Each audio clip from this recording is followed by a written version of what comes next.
Have you ever looked around and felt like you've built a life that doesn't quite feel like yours? Maybe you have the job, the house, the relationships, all the things you thought you were supposed to want, and yet something deep inside whispers, "This isn't me."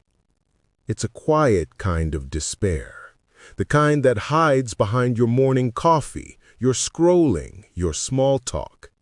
You tell yourself you should be grateful. You tell yourself that other people have it worse. But gratitude doesn't cure emptiness. And deep down, you know you're living a script that someone else wrote. Today, we're going to talk about the 5 subtle, soul-shaking signs that you're living someone else's life and how to finally reclaim your own. Sign 1. You confuse comfort with meaning. The first sign is perhaps the most seductive illusion of all. You've mistaken comfort for happiness. Society has trained us to pursue comfort, a stable paycheck, a predictable routine, a sense of safety in doing what everyone else does. And so you do it. You stay where it feels familiar, even if that familiarity is killing your spirit. But here's the thing. Comfort is not peace, it's sedation. It dulls the ache long enough for you to forget it's there. Nietzsche once said, "He who has a why to live can bear almost any how." But when you live without a why, your how becomes unbearable, no matter how comfortable it looks on the outside. Real meaning often feels uncomfortable. It asks you to step into uncertainty, to risk disapproval, to lose the things you cling to for the sake of something truer. Ask yourself, are you comfortable or are you alive? Sign 2. You seek validation more than truth. The second sign is the invisible leash of validation. You tell yourself you're making your own choices, but if you really trace them back, you'll see a pattern. They all lead toward approval. You post not to express yourself, but to be seen. You work not because you love it, but because it looks successful. You speak not to tell the truth, but to avoid being judged. This is how you lose yourself, one compromise at a time.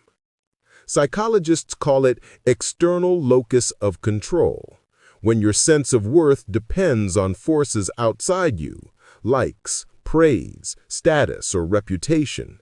It's exhausting. You become an actor trapped in a role you never auditioned for. Plato warned of this in the allegory of the cave. Most people, he said, live chained to illusions, mistaking shadows for truth. When you live for validation, you're staring at shadows. You see reflections of yourself, but never the real thing. The cure? Radical honesty. Start asking yourself, would I still do this if no one knew? That question alone can shatter the illusion. Sign 3. You feel constantly busy, but spiritually empty. Our culture worships busyness. We equate movement with progress, productivity with purpose. But here's the uncomfortable truth. Being busy can be a form of avoidance. It's easier to fill your calendar than to face the void inside you. Bonhoeffer once wrote that being busy is a refuge for the insecure.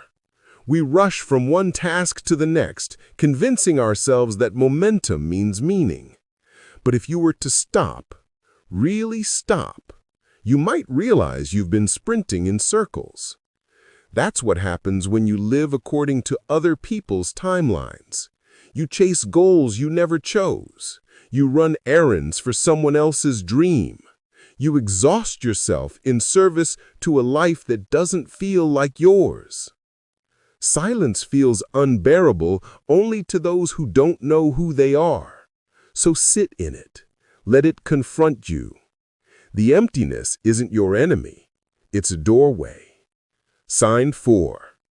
You've forgotten what you actually want. Here's a frightening thought. Many people don't even know what they truly want. From childhood, you were told what success looks like. You were rewarded for fitting in, punished for standing out. Over time, your authentic desires got buried beneath layers of shoulds. You should study this. You should marry that kind of person. You should buy this, post that, follow them, believe this. And by the time you wake up, you've built an entire identity out of borrowed beliefs. Machiavelli once said, "The greatest deception men suffer is from their own opinions." But in modern life, that deception often comes from opinions that aren't even ours. So, here's a brutal exercise. Strip it all away. If no one was watching, no one judging, what would you still choose? That's your life calling you back. Sign 5. You fear disappointing others more than betraying yourself. This is the most dangerous sign of all. You've built your life around the avoidance of guilt. You don't say no because you fear letting people down. You don't change direction because you fear being misunderstood. You keep pretending, smiling, performing because you fear the pain your truth might cause others. But here's the paradox. Every time you protect others from your authenticity, you wound yourself a little deeper. You become a ghost in your own story, polite, pleasant, absent. The philosopher Kierkegaard said, "The greatest hazard of all, losing oneself, can occur very quietly in the world, as if it were nothing at all." It happens when you choose harmony over honesty, when you trade your soul for belonging.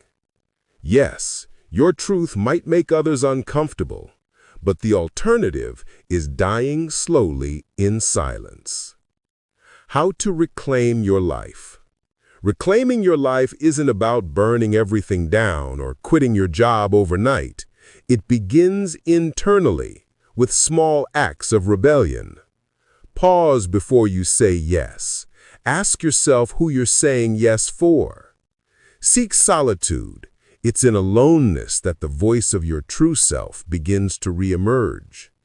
Redefine success. Make it something you can feel, not something you can post. Question your desires. Trace each one to its root. Is it born from love or from fear? Start something honest. Write, create, move, or speak. Something that feels yours, even if no one applauds. Because freedom isn't found in external rebellion. It's found in internal alignment. When your outer life begins to reflect your inner truth, everything changes. The twist. Here's the uncomfortable twist. Even when you reclaim your life, you'll lose people. The world rewards conformity, not authenticity. Some will call you selfish. Others will say you've changed. But maybe you've changed is the highest compliment you can receive, because it means you stopped pretending. There's a reason so many ancient philosophers spoke about the examined life. It's not comfortable, it's not glamorous, but it's real. And once you taste that kind of realness, imitation becomes unbearable. Closing reflection. One day, you'll wake up and realize that your time here is running out. You'll look back, not at your trophies or your titles, but at the moments when you were most yourself. And if you've lived truthfully, even imperfectly, you'll feel a quiet peace. If you haven't, you'll feel the weight of every yes you never meant, every silence that betrayed you. So start now. Take one honest breath. Say one real thing. Make one choice that feels like you. Because the tragedy isn't living someone else's life.